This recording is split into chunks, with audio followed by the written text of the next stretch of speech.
J'en suis encore bouleversée, c'est une véritable claque émotionnelle. Que ce soit en livre audio ou en édition papier, l'expérience de ce livre est extraordinaire. Steve Jobs par Walter Isaacson. C'est une plongée vertigineuse au cœur d'une lutte psychologique acharnée face à l'obsession de la perfection absolue. Électrique. Steve Jobs, On est instantanément propulsé au milieu des années 70, l'odeur de soudure sature un garage californien, et là, un gamin arrogant décide de redessiner le monde. un véritable paradoxe ambulant, un gourou zen en quête d'illumination, tout à fait capable de se comporter comme un tyran impitoyable avec ses amis les plus proches. C'est à peine croyable. Il ne s'agissait pas de vendre des machines, il s'agissait de plier l'univers entier à sa propre volonté, quitte à s'autodétruire en chemin. Et pour vraiment comprendre cette volonté, en fait, il faut remonter à la source. Tout commence par une histoire en apparence hyper simple. Ouais, une petite anecdote de son enfance. C'est ça, à Mountain View en Californie. Son père adoptif, Paul, c'était un vrai manuel, un mécanicien qui adorait réparer les choses. Un jour, il apprend à son fils à construire une clôture. Autour de la maison familiale. Exactement. Et là, le père donne une leçon qui va littéralement forger l'avenir de la technologie. Il insiste lourdement sur un point. L'arrière de la clôture doit être aussi parfaitement construit que l'avant. Même si c'est complètement caché. Le jeune garçon ne comprend pas du tout. Il dit « personne ne verra jamais l'arrière, c'est face au buisson ». Et le père lâche cette réponse qui change tout. « Mais toi, tu le sauras ». C'est une phrase d'une puissance psychologique incroyable, tu vois. Ça s'imprime de manière indélébile dans son esprit. Et ce qui est fou, c'est qu'on retrouve exactement cette même obsession des années plus tard. Dans les laboratoires de développement. Oui, lors de la création du tout premier Macintosh. Il y a cette histoire incroyable avec la carte mère, une pièce purement technique. Un simple circuit imprimé, quoi. Voilà. Et c'est destiné à être définitivement enfermé dans un boîtier scellé avec des vis spéciales pour que personne ne l'ouvre jamais. Et pourtant, à l'intérieur, les ingénieurs sont poussés au bord de la crise de nerfs. Il exige que les puces électroniques soient alignées avec une symétrie visuelle parfaite. Ça défie toute logique rationnelle. Et justement, d'un point de vue industriel, commercialement parlant, c'est un gaspillage d'argent colossal, non ? Pourquoi forcer des ingénieurs brillants à épuiser le budget sur des puces invisibles ? Logiquement, ouais, c'est un non-sens total. Mais c'est la psychologie de l'artisan de l'ombre. Ce n'est pas du design pour flatter le public, c'est une quête de pureté. Une projection de son propre ego. Exactement. Le véritable artisan sait ce qui se cache sous le capot. Il a même exigé, une fois la carte mère jugée parfaite, que chaque ingénieur signe une feuille de papier. Et ces signatures ont été gravées à l'intérieur de la machine. Comme des peintres de la Renaissance. C'est le cœur même du moteur créatif. Cette intégrité esthétique invisible, c'est ça qui crée la magie, la sensation de perfection quand on utilise la machine. Et c'est là que l'histoire devient fascinante. Parce que cette obsession se transforme en une véritable force physique, ce qu'on appelle le champ de distorsion de la réalité. Ah oui, l'épisode avec Larry Kenyon. C'est fou ça. On est en plein développement effréné du Mac. Kenyon est un ingénieur ultra talentueux. Un matin, le verdict tombe, le temps de démarrage est trop long de 28 secondes. L'exigence est claire, il faut réduire ce temps d'au moins 10 secondes. Et Kenyon regarde ses calculs, ses composants et dit que c'est matériellement impossible. On s'attendrait à une discussion technique sur la mémoire vive, les processeurs. Sauf qu'il n'y a absolument aucune discussion technique. Il le fixe d'un regard glacial et lui fait un calcul improvisé. Il lui dit « Imagine qu'on ait bientôt 5 millions d'utilisateurs. » Ouais. Sur une année. Et la question fatidique tombe. Si cela pouvait sauver une vie humaine, trouverais-tu le moyen de gagner ces 10 secondes ? Kenyon est sans voix. Il retourne bosser. Et quelques semaines plus tard, le miracle. Le Mac démarre 28 secondes plus vite. C'est terrifiant et fascinant à la fois. Ce fameux champ de distorsion, ce n'était pas juste de la persuasion, c'était un refus viscéral d'accepter les limites du monde physique. Il forçait les équipes à accomplir l'impossible. Parce qu'à force de baigner dans ce champ, elles oubliaient que c'était impossible. La réalité devenait malléable. Mais l'envers du décor, c'est que c'était une arme de destruction psychologique massive. Les gens finissaient totalement lessivés. Ils vivaient sous l'emprise constante d'une volonté de faire qui n'avait aucune patience pour la faiblesse humaine. Et c'est inévitablement cette force qui finit par se retourner contre lui. C'est le mythe d'Icare version Silicon Valley. L'entreprise a grandi et soudain, il faut un adulte dans la pièce pour rassurer Wall Street. Ils vont donc chercher John Sculley, un cadre venu de chez Pepsi. Avec cette fameuse phrase tueuse pour le recruter, « Veux-tu vendre de l'eau sucrée toute ta vie ? ou venir avec moi pour changer le monde. Scully craque. Au début, c'est la lune de miel. La pub révolutionnaire de 1984, pendant le Super Bowl. L'ambiance est électrique. Mais la collision approche. Une collision totale. D'un côté, le chaos créatif, de l'autre, l'ordre corporatif. Le point de rupture, c'est le prix de vente du Mac. Les coûts de production avaient explosé, justement à cause de cette obsession du détail. Scully regarde les chiffres et dit qu'il faut vendre la machine à 2095 $.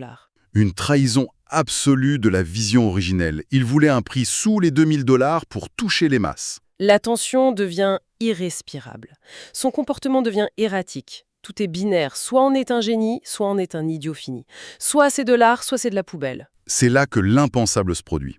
Le conseil d'administration tranche et choisit la sécurité. Le visionnaire est évincé de sa propre entreprise. Une tragédie grecque. Son besoin compulsif de contrôle absolu a causé sa chute. Mais cette humiliation se transforme en fureur créatrice. C'est la traversée du désert et la création de Next. Un ordinateur en forme de magnifique cube noir, parfait sous tous les angles. Mais commercialement, c'est un désastre total, non? C'était beaucoup trop cher. Mais technologiquement, c'était vital.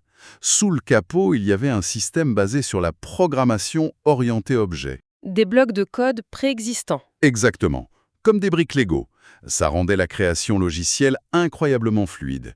C'est devenu l'ossature de tous les appareils qu'on connaît aujourd'hui. Et en parallèle, presque par hasard, il investit dans une petite division informatique de Lucasfilm, Pixar. L'ambition est folle. Faire le tout premier long métrage d'animation entièrement par ordinateur. Il signe avec Disney pour Toy Story. Mais Jeffrey Katzenberg, le patron de Disney à l'époque, veut imposer du conflit adulte. Le personnage de Woody est réécrit pour devenir cynique et méchant. Le résultat est prévisible. Lors d'une projection test, c'est un désastre. Disney ordonne l'arrêt immédiat du film. Mais là, au lieu de plier, il puise dans sa fortune personnelle pour protéger son équipe créative. Il repousse les diktats hollywoodiens, le scénario retrouve son âme originelle et Toy Story devient un phénomène mondial. Il apprend à mêler la technologie pure à l'art. L'ordinateur devient un médium émotionnel. Et en 1997, quand l'entreprise à la pomme est au bord de la faillite, Le rachat de Next par Apple n'est pas un hasard. C'est un coup d'échec magistral. Il revient en sauveur, avec la seule technologie capable de sauver l'entreprise. ce qui ouvre une nouvelle ère, le hub numérique. L'ordinateur devient le chef d'orchestre de tous nos appareils. Et la première révolution, c'est l'iPod. L'industrie musicale est en panique face au piratage. Les lecteurs MP3 de l'époque sont affreux, compliqués, ils contiennent 15 chansons. Lui propose un objet blanc, immaculé, avec 1000 chansons dans la poche. Et ensuite, l'iPhone. L'idée fondatrice n'est pas d'inventer des technologies sorties du néant. C'est de prendre une complexité repoussante et de la réduire à son essence pure. Un grand écran, un seul bouton. Avec l'obsession du détail jusqu'à la dernière minute. Quelques semaines avant le lancement, il remarque que l'écran en plastique se raye avec ses clés. Il exige un écran en verre indestructible. Ses équipes trouvent le Gorilla Glass, une technologie abandonnée des années 60. Il exige une production massive en un temps record de la part de l'entreprise Corning. L'usine se transforme du jour au lendemain. Mais toute cette simplicité a un prix. C'est la philosophie de l'intégration totale de bout en bout. Contrairement à des systèmes ouverts comme Android, c'est un contrôle fric assumé. On ferme complètement l'écosystème, On enferme l'utilisateur dans une cage, mais une cage dorée, sublime, sans couture. où il n'y a de place que pour un seul architecte. Il y a un rejet viscéral des études de marché. L'idéologie est brutale, l'utilisateur ne sait pas ce qu'il veut, donc on ne lui a pas montré. C'est une dictature du bon goût, ce qui nous amène à la plus grande contradiction du personnage. Comment réconcilier cet amour de l'harmonie et de la beauté avec sa noirceur profonde ? Le paradoxe est vertigineux. Le récit force à affronter des zones d'ombre profondément dérangeantes. Cet homme capable de faciliter la vie de millions de gens pouvait faire preuve d'une dureté glaçante. L'abandon initial de sa fille Lisa. Un abandon froid, clinique, alors qu'il donne secrètement son prénom à l'un de ses premiers ordinateurs. Et puis, ces crises de larmes irrépressibles quand la réalité lui résistait. La cruauté verbale envers des ingénieurs brillants, détruits psychologiquement par une seule phrase. Le dilemme central de l'histoire, c'est ça. Ce niveau de génie nécessite-t-il obligatoirement ce niveau de cruauté ? On observe une absence totale d'empathie interpersonnelle. Une incapacité à se connecter à l'humain face à lui. Et pourtant, il possède une empathie de masse fulgurante pour comprendre les désirs de l'humanité. L'homme incapable de se connecter avec ses propres proches a connecté le monde entier. Mais soudain, le récit bascule. La foudre frappe. Après avoir mis l'industrie musicale et hollywoodienne à genoux, une menace invisible surgit. Pas un concurrent, pas un crash boursier. Lors d'un examen médical, une ombre apparaît. Le cancer. Le drame atteint son paroxysme. L'homme qui a passé sa vie à plier la réalité se retrouve face à la biologie. Et pendant 9 mois, il applique son champ de distorsion à sa propre maladie. Il refuse l'opération chirurgicale classique qui aurait pu le sauver. Convaincu que son esprit, des régimes drastiques et sa pensée magique peuvent vaincre les cellules cancéreuses, il tente de hacker son propre corps. Comment un homme qui a passé sa vie entière à balayer les limites du possible a-t-il pu affronter la seule règle absolue qu'il ne pouvait ni redessiner ni ignorer? Comment se termine ce face-à-face ultime entre la volonté pure et la mortalité? Pour découvrir l'issue de cet ultime combat et saisir cette complexité vertigineuse, il faut absolument s'y plonger. C'est un voyage qui remet en perspective tout ce qu'on croyait savoir. L'expérience est inoubliable. Tiens, justement, ça me fait penser, j'ai une bonne nouvelle pour vous qui nous écoutez.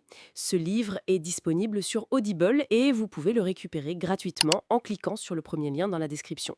L'idée, c'est vraiment des narrations très immersives. Une narration professionnelle, bien incarnée, ça change absolument tout. La personne ne fait pas que lire, elle interprète, elle donne vie au texte. Ah tiens, super, en plus de la vidéo, il y a un livre audio. Si on veut juste le livre, le lien pour récupérer votre livre audio se trouve dans la description de la vidéo. Si vous avez apprécié le contenu, n'hésitez pas à laisser un petit pouce en l'air et à vous abonner à notre chaîne YouTube pour ne rien manquer des prochaines vidéos. Pour ma part, je vous donne rendez-vous très bientôt pour une prochaine vidéo. En attendant, je vous souhaite une excellente fin de journée ou une agréable soirée et à très vite.